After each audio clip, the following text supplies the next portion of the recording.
Hello there, right here, and today I'm going to show you this crazy design, which is the first automatic grass block as well as mycelium block farm. If you guys haven't heard, it is now possible to make infinite amounts of dirt easily. I designed this amazing infinitely automatic dirt farm. So make sure you watch that video first, as that will cover the main core parts of this farm.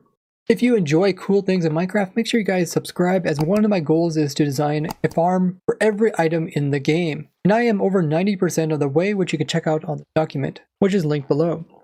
And what I did is I turned my dirt farm so that instead of just getting dirt out of it, we convert it into grass blocks or mycelium blocks, and then we collect them as items. Now the farm might look kind of complex, but remember, everything that is complex can be broken down into smaller, simpler pieces. So I'll give you guys a quick rundown on how this farm works. Everything is working around the very center here. This is the main hub. So in the center here, we have stone blocks being pushed in from the side from a stone generator just over there.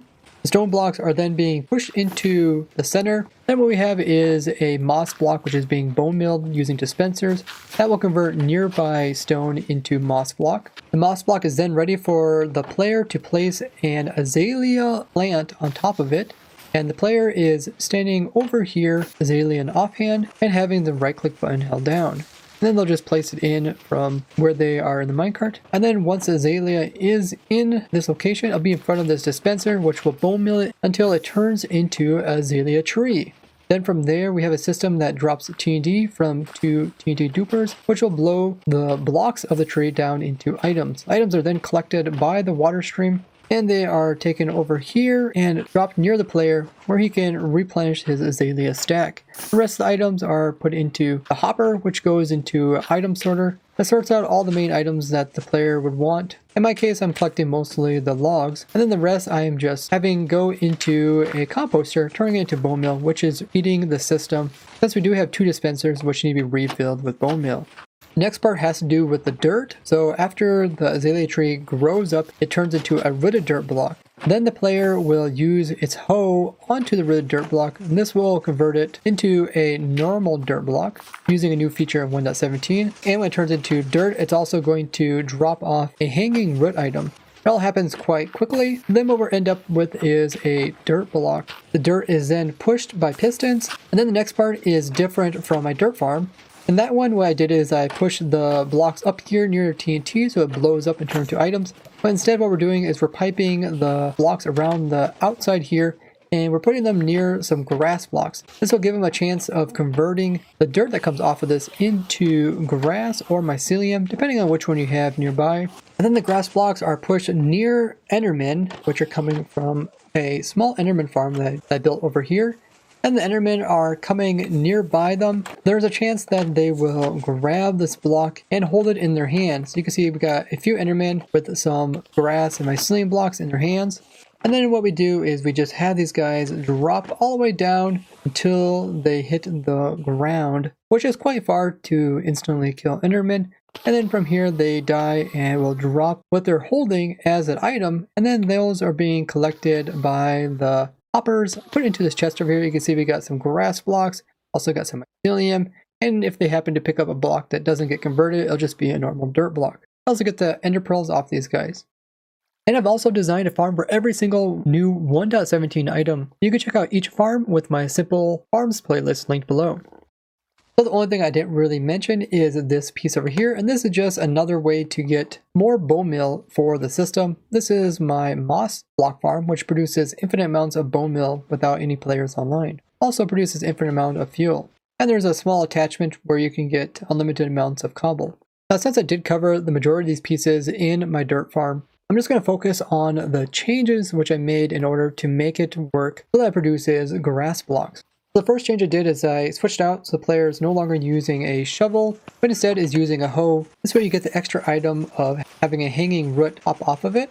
But since you are using a hoe, there is a chance that since you turn it into dirt, you'll then hoe it again and turn it into farmland. This doesn't really hurt the dirt block at all, because it'll turn back into a dirt block once it goes over there. But it does use up more durability on the hoe. You can adjust this timer right here. If you make it shorter, it gives the player less time to convert the block, and therefore it's less likely for them to turn it into farmland. But if the time being is too short, you see we end up with some rooted dirt in the system. The biggest change is making all the dirt be pushed near some grass blocks so that there's a chance that the grass will try to spread from these source blocks onto the dirt block.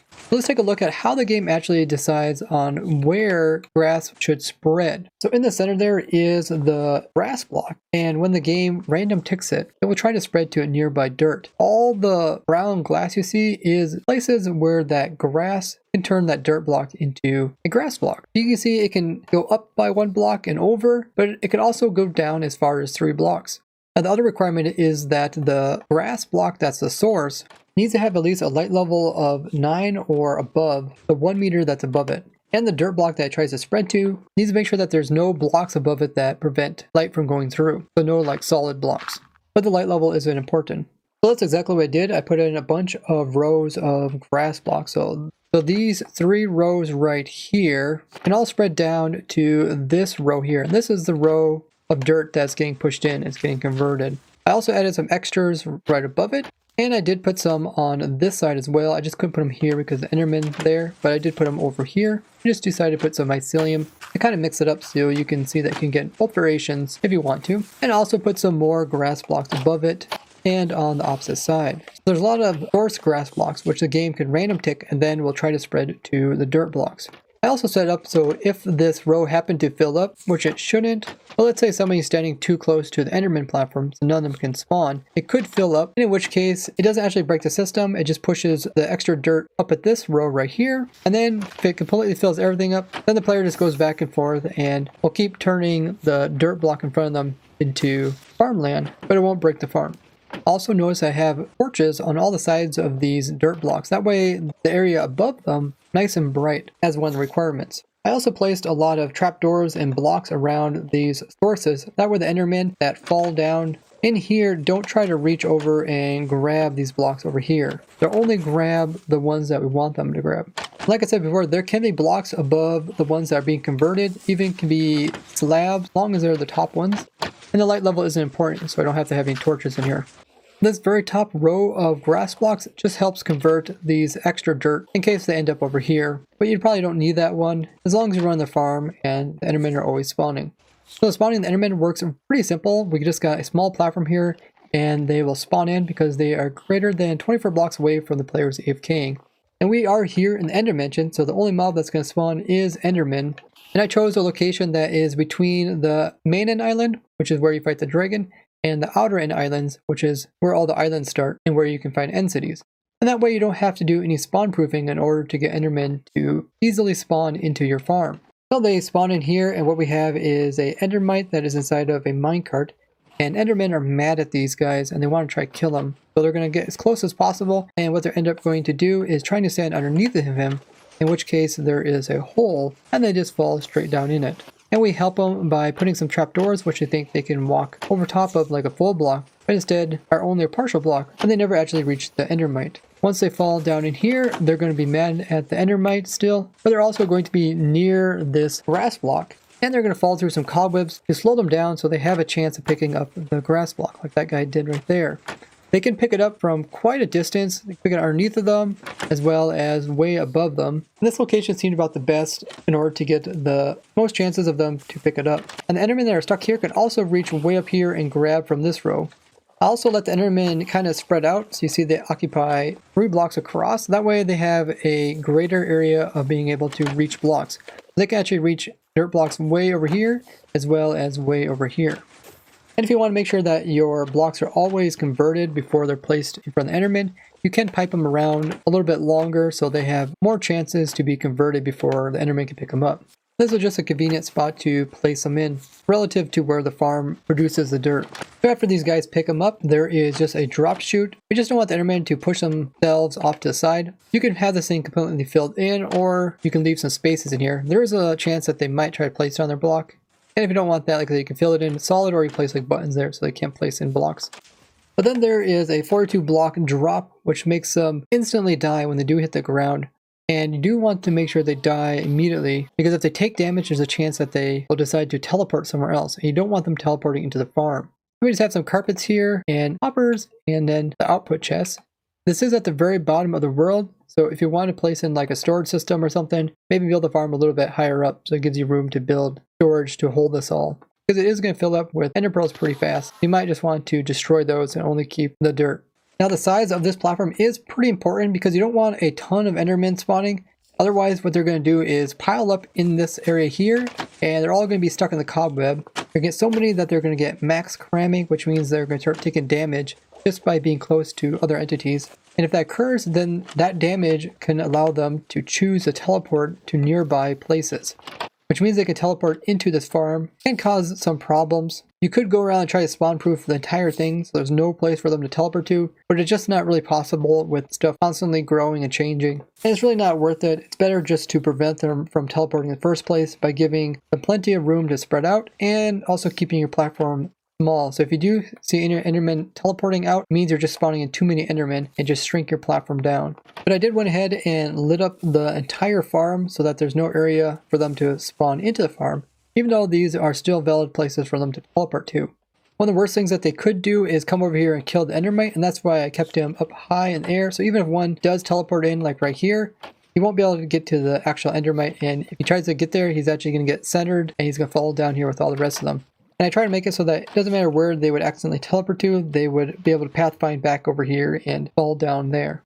But just keep that in mind, not to place in any blocks that the enderman can pick up in the farm, otherwise they might take those. Now even though this entire farm is automatic, it's not infinitely automatic, meaning that it can't go on forever without any new player input. And that is because you guys might remember in the dirt farm, actually over here on this side I had a pigment portal farm which would supply the player with infinite amount of XPs, which were being used to heal the tool that the player is using to turn the red dirt into dirt. Now since we are here in the end dimension, we can't put down nether portals and they won't produce that XP source through the angry pigmen. So the player will be using durability up on the tool. But if you do use a netherite tool, they have over 2,000 durability, and if you have unbreaking on it, it's going to make it act like there's 4,000. So having a single hole like this will actually last you 22 hours of AFKing. So it don't really matter that you don't have an XP source. If you really wanted to have an XP farm, you could do something weird where you have like a villager breeding system that produces villagers, and then like a zombie conversion system, and then the zombies automatically being killed by player means, which would drop XPs. I have done such a system in the past, but it is pretty complicated. I don't really think it's worthwhile. In this farm, I also made some other small tweaks to kind of make it a little bit easier to use. One of them is that I made it so the player actually is moved closer to the place where he places in the items, which makes it easier to aim on that very small area. And I also changed it so that the items that come off of the farm can be picked up by the player even though he's a little bit further now. And this is done by using a chest as well as a new amethyst cluster to get a special hitbox. I also made some other small tweaks to the redstone to make it a little bit nicer.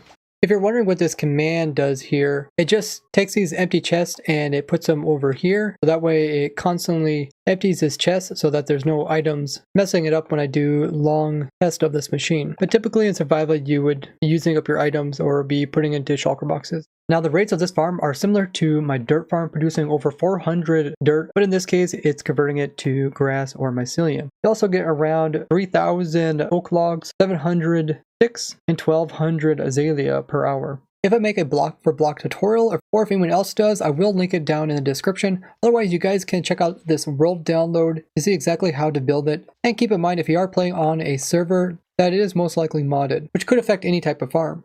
Also, if I do make any changes to this farm, I'll put them in the description or in the pinned comment. Infinite amounts of grass as well as mycelium for all your Minecraft projects. If you guys enjoyed this video, make sure to leave a like as well as share it with other Minecrafters so they can learn about this cool device. I would like to thank you guys for watching, and I will see you guys in the next one. Bye-bye!